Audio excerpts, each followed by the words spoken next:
Flow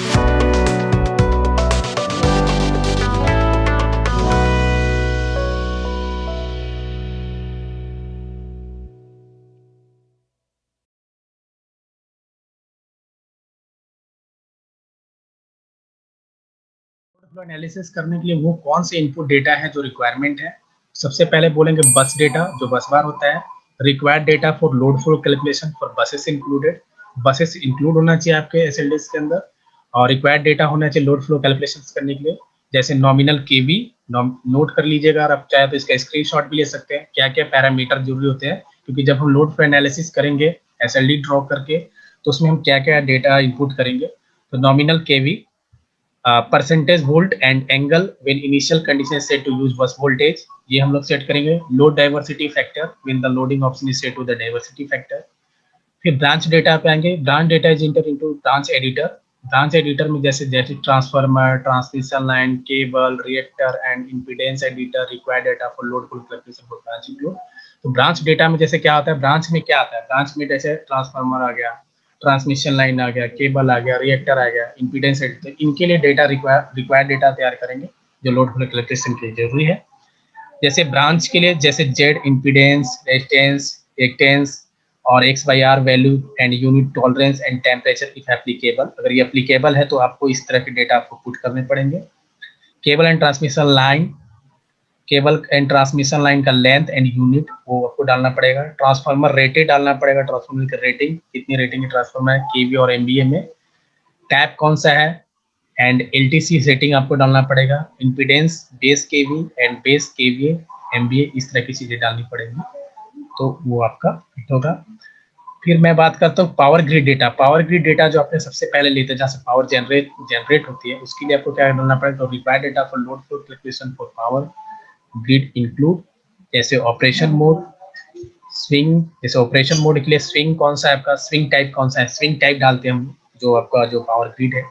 voltage control, MVR control, PF control, nominal KV आपको put करना पड़ता है। जो पॉइंट्स आपको बुलेट्स पे जो दर्शाए गए हैं, ये आपको रेट फिट करने पड़ते हैं, इनपुट करना पड़ता है। Percentage voltage angle for swing mode, percentage voltage megawatt loading and MVR limit, जैसे Q max and Q minimum for voltage control mode के लिए आपको डालना पड़ता है। Megawatt MVR loading and MVR limit MVR control mode, megawatt loading and power factor and MVR limits for power factor control mode. अगर आपके पास synchronous generator आप यूज करें तो इसके लिए डेटा आपको क्या क्या पुट करना पड़ता है। तो रिक्वायर्ड डेटा देखो, ऑपरेटिंग मोड आपको डालना पड़ेगा, मतलब ऑपरेटिंग मोड किस टाइप का है, स्विंग टाइप कौन सा है, वोल्टेज कंट्रोल क्या है, और एमवीआर कंट्रोल क्या है, रेटेड केवी क्या है उसकी, परसेंटेज वोल्ट एट एंगल है for swing mode of operation क्या है, परसेंटेज वोल्ट मेगावाट लोडिंग इन एमवीआर लिमिट क्या है, Q max and Q minimum for voltage control mode क्या है, megawatt MVR loading and MVR limit MVR control mode क्या है, megawatt loading and power factor and MVR limit for power factor control mode क्या है। तो इस तरह की चीजें आपको सिंक्रोनस जनरेटर डेटा के अंदर पुट करनी पड़ती है। लोड फ्लो प्रॉब्लम में क्या क्या आती है वो देखते हैं। लोड फ्लो में प्रॉब्लम्स क्या आती है, देखो सब चीज को करना पड़ता है, प्रोस को भी, कॉन्स को भी, ड्रॉबैक्स को भी, सब कुछ समझना पड़ता है। तो गिवन लोड और power consumption at all buses, ठीक है, तो ये प्रॉब्लम है कि पावर कंजप्शन सभी बसेस पे होते हैं। Configuration, network topology, operating philosophy होते हैं। Power generation from each generator, तो प्रत्येक जनरेटर से आपको पावर जनरेशन होता है। कैलकुलेशन रिक्वायरमेंट क्या क्या होता है, power flow for each branch, पर जितने भी ब्रांच उसमें होते हैं उसमें आपको कैलकुलेशन रिक्वायरमेंट पड़ती है, हर एक ब्रांच की आपको पावर फ्लो का। Voltage magnitude and phase angle at each बस, प्रत्येक बस पे आपको फेज एंगल और वोल्टेज मैग्नीट्यूड की आपको कैलकुलेशन की रिक्वायरमेंट पड़ती है। लोड फ्लो स्टडी क्या है, determine steady state operating condition. अगर स्टीडी स्टेट ऑपरेटिंग कंडीशन में, अब देखो कंडीशन अलग अलग होते हैं, तो हम बात करते हैं स्टीडी स्टेट ऑपरेटिंग कंडीशंस में। अगर आपको डिटरमाइन करना है, जैसे voltage profile, power flow, current flow, power factor, transformer LTC setting, voltage drop, generator mvr demand, total generation and power demand, steady state stability limits, megawatt and MVR losses। तो इस तरह की स्टेडी स्टेट ऑपरेटिंग कंडीशन में हम लोग determine करते हैं।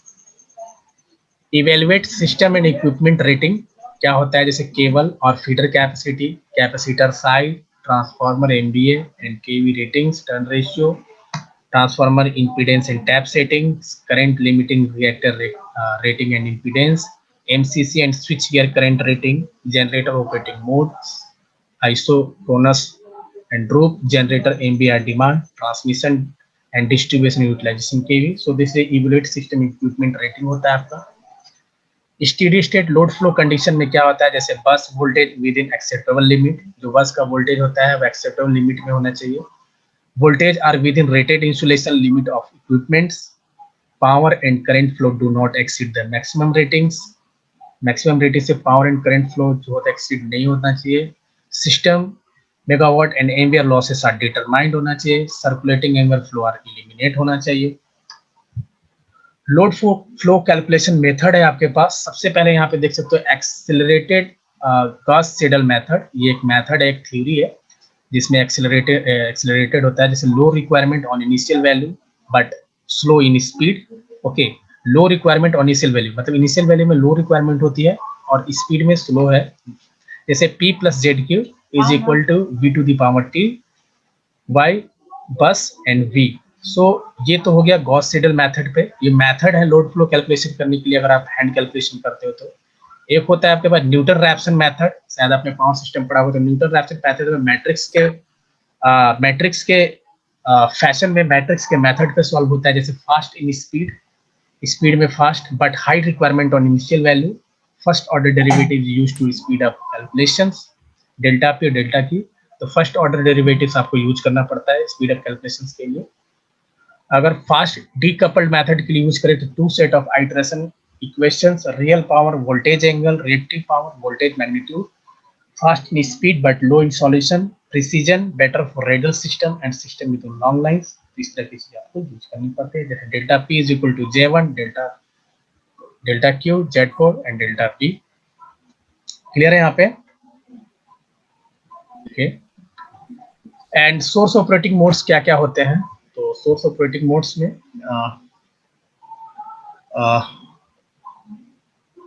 Okay, so I think मैं अभी 5 मिनट्स आपको और दे सकता हूँ. So I have a net slot, so don't worry. Okay,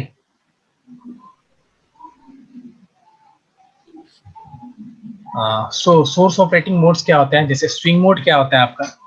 अभी देख सकते हो सिंक्रो, यहाँ पे जो स्क्रीनशॉट मैंने यहाँ पे डाला हुआ है वो सिंक्रोनस जनरेटर एडिटर जनरेटर 1 के लिए यहाँ पे, ठीक है ना.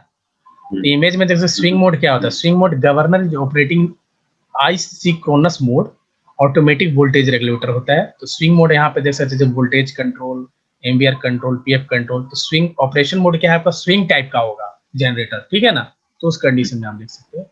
वोल्टेज कंट्रोल क्या होता है? यहाँ पे देख सकते हो जो इस पॉइंट्स के बारे में यूज में बात करूँ, जो ये रेड वाला जो दिख रहा है इसमें कॉन्फ़िगरेशन है. तो स्विंग क्या होता है? स्विंग तो सब दो स्विंग में दो है. Governor is operating in isochronous mode. अगर आइसोक्रोनस मोड में होगा तो इस टाइप की चीजें होंगी यहाँ पे. एनीवेज थोड़ा वोल्टेज कंट्रोल की बात कर ली तो governor is operating in droop mode. Drupe mode में यूज होगा, ऑटोमेटिक वोल्टेज रेगुलेटर है. एमवीआर कंट्रोल की बात कर लूं तो governor is operating in droop mode. Drupe mode में भी होगा लेकिन फिक्स्ड फील्ड एक्साइटेशन है, नो एवीआर एक्शन होगा इसमें. तो सभी डेटा पे हम लोग बात करेंगे. And PF control power factor control में अगर आते हैं तो governor is operating in droop mode में होगा. And AVR adjusting to power factor setting. तो ये कॉन्फ़िगरेशंस है. तो आई थिंक जहां तक आपको क्लियर होगा